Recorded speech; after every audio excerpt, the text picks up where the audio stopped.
skincare routine where I'm going to show you guys what my current skincare routine has been and what has been working for me and my skin personally over the past couple months. So to start off, I just want to apologize about the fan that you can hear over me right now. I don't have an option in my bathroom to turn it off, so sorry about that. But I guess let's just jump into it. So I just took a shower, hence why I have wet hair. And the first thing that I do when I am going to wash my face is to get my hair out of my face. So you don't want that like in your face while you're trying to like cleanse and stuff like that. It's just so much easier to get that completely out of your face. So I just use these little hair clips because they work the best for me. So I'm gonna go ahead and put my hair up. So I might look a little scary from the front now, but that's okay.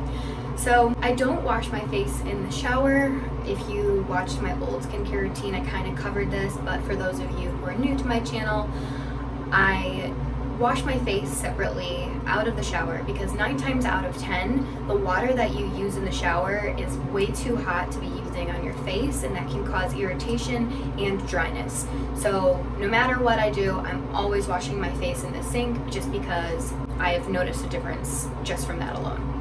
So to get started, I use my CeraVe Foaming Facial Cleanser for normal to oily skin. I am the queen of oily skin, so that's why I use this one, but they definitely do make some for people who have dry skin. And even before I wash my face, I wash my hands because you don't know what's going on. If you put hair product in before this, which I did, you know, if you were going to the bathroom before this, just wash your hands. All right, now that my hands are washed, I go ahead and get my face wet.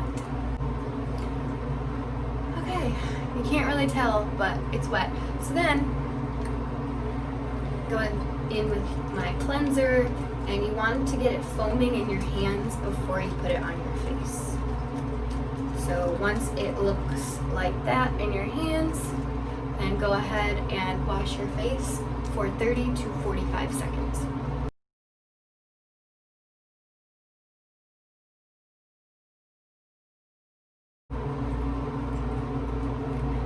And then once you look like this, go ahead and wash it off. And then it's best to use a microfiber towel if you have one, just because it's super soft and won't dry out your skin, but I just have a regular towel, so it'll have to do. Okay, nice and clean. So next, what I would do if I was doing this skincare routine at night, I would go in with the ordinary AHA, BHA peeling solution. It's a chemical exfoliant.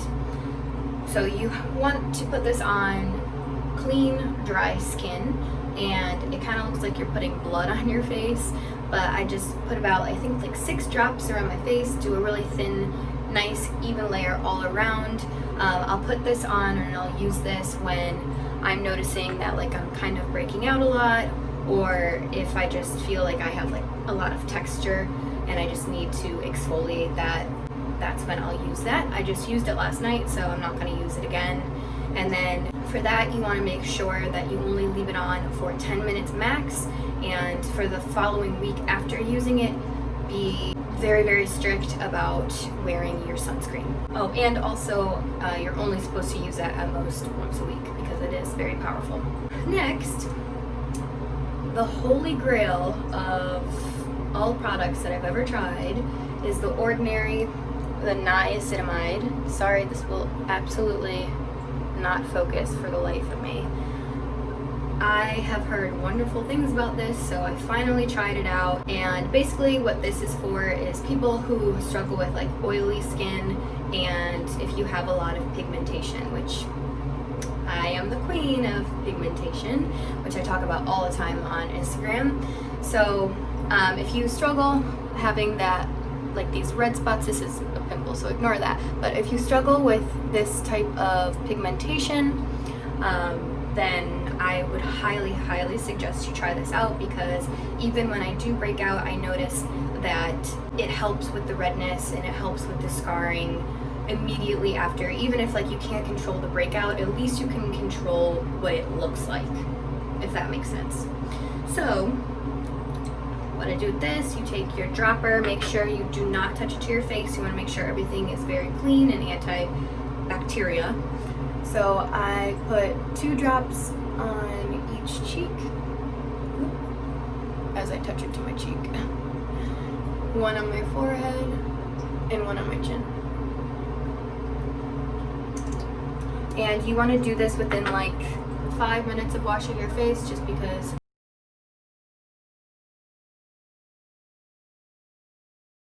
so I just lightly rub this all over my face, very gently. Don't want to upset your skin.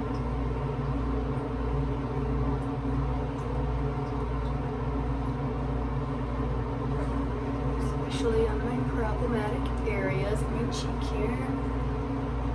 Get a little bit on my neck. And then you'll feel that it dries out. Well, not dries out, but it dries quickly. So you do kind of want to work quickly with it and make sure that it's fully spread evenly on your skin and fully absorbs. So while I wait for that to fully kind of sink in, I wanted to talk about some of the questions that I received the other day in my DMs. So one of the questions that I received was whether or not I've ever gone and gotten a professional facial before. And no, I have not. I would really like to one day once I have the money to afford it. I think they're awesome, especially if you're going to someone who is professional and is certified and knows what they're doing, and they're not gonna make your skin break out even more. I would love to go for a like laser facial or something that would help me remove the rest of these dark spots that I've been trying to like fight for the longest time. They're making way with the niacinamide, but I still would like to have something a little bit more powerful. So my answer is no, not yet, but in the future I do see myself doing something like that. And then I also had some questions regarding what kind of acne I had and like what kind of brought it about and stuff like that. So I had hormonal acne, and you can kind of tell if you have hormonal acne or if you struggle with it if you're mainly breaking out in this area of your face, your jawline, your neck. That's just what hormonal acne looks like, and as soon as I visited a dermatologist, she was able to point it out right away. She was like, just taking one look at me, she was like, hormonal acne. So she tried putting me on spironolactone. I'm not pronouncing that correctly, but basically it's a pill that you take every day, and I can't swallow pills. So she prescribed it to me at first, but then I ended up never taking it just because I can't swallow pills. So they also prescribed me tretinoin and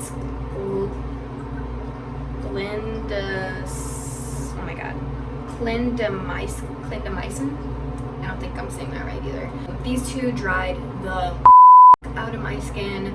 I noticed my skin got completely worse, so I stopped using these immediately. I used to use Cetaphil. I noticed with that that I just still got a lot of texture with my skin, and that just didn't help me at all. So I'm really happy I switched to CeraVe. And then I also tried the Sandra Lee line. If you don't know who that is, she's also referred to as Dr. Pimple Popper. This broke out my skin even more so. I'm really telling you guys, the more simple your routine is, the better it is going to be for your skin. At least I personally think, in my opinion, because I think I was just overdoing it, and I was trying, like, testing out so many different things and nothing was working. So CeraVe has been super gentle for people who struggle with super sensitive skin like I do. It's literally a godsend, and mixed with the niacinamide, I think those are the 2 things that really have made a difference for me. So they're really accessible too, which I really like. You don't have to go to a doctor's office to get them. They're going to be at your local drugstore, and The Ordinary you can find at Sephora, Ulta, and online. So now that that little spiel is out of the way, next I go in with my CeraVe Facial Moisturizing Lotion, and this does have SPF 30 in it. which I really like because it's just one less step for me. Instead of putting on moisturizer and a sunscreen, I just have them all in one. So I do 2 pumps of this, and then I actually want to be tanning my face today. I don't have self-tanner on right now. This is just kind of like my leftover summer tan, but as you can see, my face is a little bit paler than my body, so I just kind of want to even it out.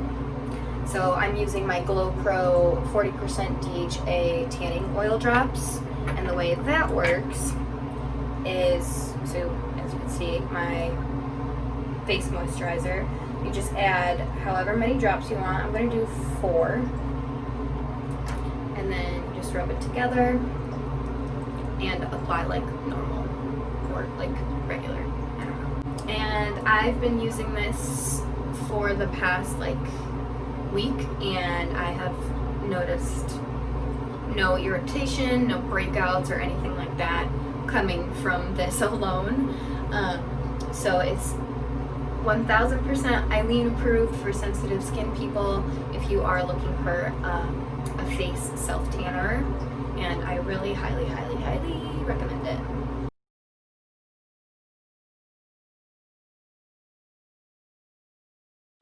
Got a hair in my mouth.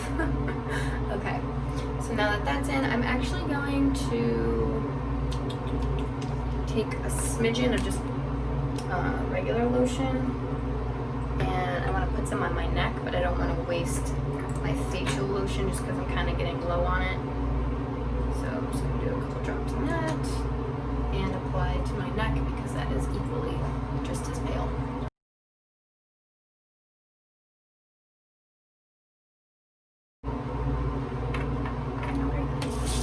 And then I wash my hands again because you don't want your hands to be stained from the self-tanner. And I put on some fragranced lotion, so I don't want to be putting that back on my face. After that step, then I would go in with my Mario Badescu drying lotion. So I'm not going to bed right now, it's like 4 o'clock in the middle of the day. But if I was going to bed, and tonight what I will be doing is you take a Q-tip, and as you can see there's some like liquid and some sediment at the bottom. You don't want to shake them, you don't want them to be mixed, you want it to look like that. You just stick your Q-tip in at the bottom, get a little pink stuff on it, and then you just blot wherever you have problem areas. So right now I would put it right there and then I have like a couple little spots on my forehead that I would do as well.